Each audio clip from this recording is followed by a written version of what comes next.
Buenos dias, es Éulàlia. To you from me, 2,000 years from now.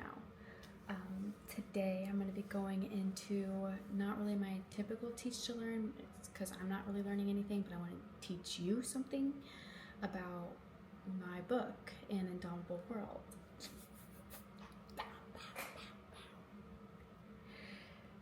Anyway, and today we're going to put that knowledge under a microscope and go into the deeper architecture of my story. So Eve, Rucifel, which is Lucifer, and the Timeshoot, which is, we'll get to that. An Indomitable World is a dystopian western hard sci-fi novel based 2,000 years in the future. It's Greek tragedy, it's biblical betrayal, it's your philosophy and your apocalyptic Pinterest board, like finally shaking hands. And as always, it's an allegory to Genesis, my main characters being Adam and Eve under the names of Silas and Éulàlia. Look at me, I'm fangirling over my own shit. Alright, let's go into Eve, the original experiment, and I want to strip away the religious varnish and look at Eve as a literary archetype. In both myth and literature, Eve is the spark of reason, she's the scapegoat of desire, and she's one of the first to ask questions and be punished by it. And of course, committing one of the original sins, it's often portrayed or can be perceived that Eve was very weak in her decision to bite the apple. But what I want to play into is like, well, what if she wasn't weak? And what if the fall was a glitch in, this is blasphemy, in God's system, or maybe even a conscious rebellion against ignorance? And in An Indomitable World, Éulàlia, my protagonist, is Eve 2.0 or Eve 4025. She's not just a fallen woman, she's a scientist and engineer, and she's a mother of AI.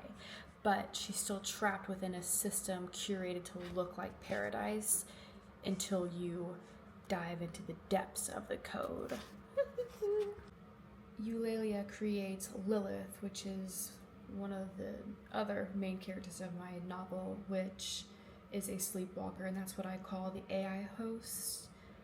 And she does this in an attempt to redeem humanity with like an assist, but also tries to control the sleepwalkers and the cyborgs, which are humans, through routine, perfection, and order. And I have this mantra of you are created for moral and creative purposes, and I go to like the extreme of what that mantra can look like in my book.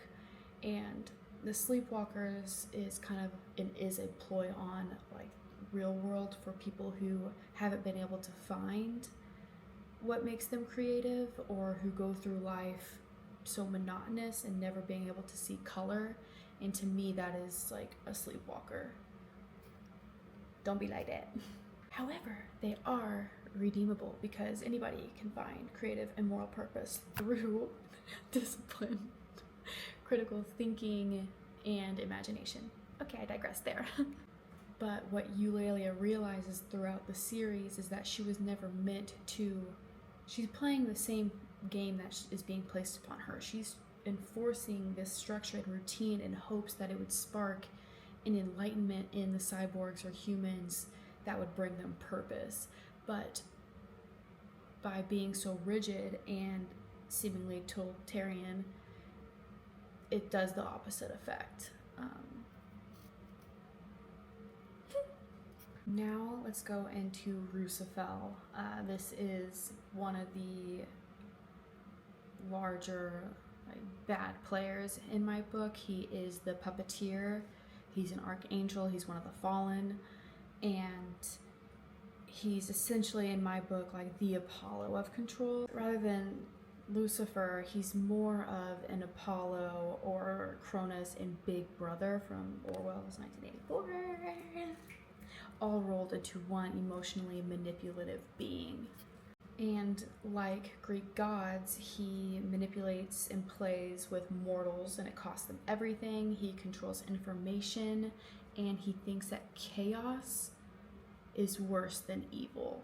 And I have it so that there was like a prophecy made between, or a deal made between God and Lucifer after or within the book of Revelations, to where God says,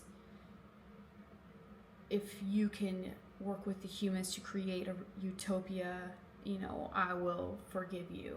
And Rucifel uses that as a power tool. It begins to block the prayers to God from the humans, or in my case cyborgs, as like a manipulative tactic, saying you won't even be able to speak to God until you get your shit together, because as we know, humans are just can be disgustingly evil, and we struggle to find ways to cooperate with one another. And really, it's the indecisiveness of humans and the masses that causes so much instability.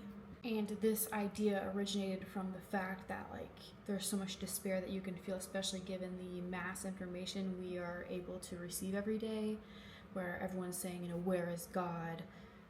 How is he not helping here? Like, if there's a God, this would never happen. But really, according to Christian theology, you can't speak to God unless you go through Jesus Christ. And I don't really have like a Jesus Christ figure in my book, but that is the, you know, logic that's being applied of blocking the prayers, because they're not able to, God can't hear them pray, he can't help, and it's being blocked by Rucifel. So it is a bottleneck. I have it so that Éulàlia at one point will gain this collective consciousness, and in this world that she is really made for her to be able to become in this headspace, Rucifel is curating the environment, and he wants to curate her enlightenment only so that he can control it himself. And I also have his son, his name is Astaroth, and according to theology, he was a collector of sin. That's how he gains his power.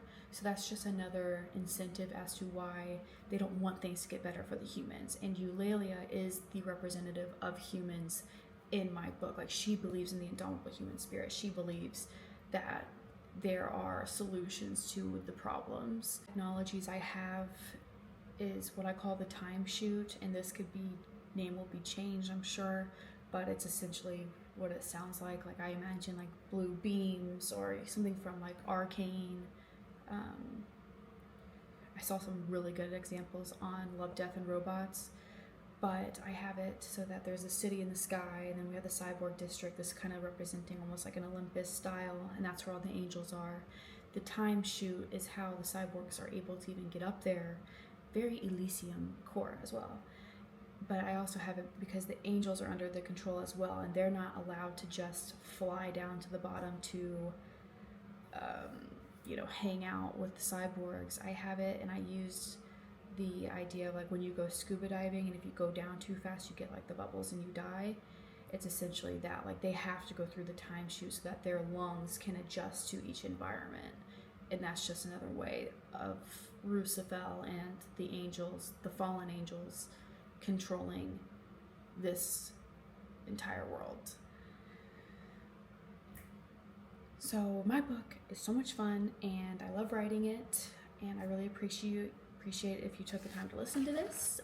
It's definitely got me inspired. I'm going to write now. I'm going to write right now. Okay. Next time we're going to be going into Cain, which is another one of my main characters, and he is the Cain from biblical times, babes. But in my book, he is Éulàlia's brother. It's so delicious. Like, I love doing all different types of parallels and then creating them into something new. My entire book, and like what I want to do is process information that's from our world and then analyze it by putting it into like a parallel universe. So that's an Indomitable motherfucking Yap. Bye.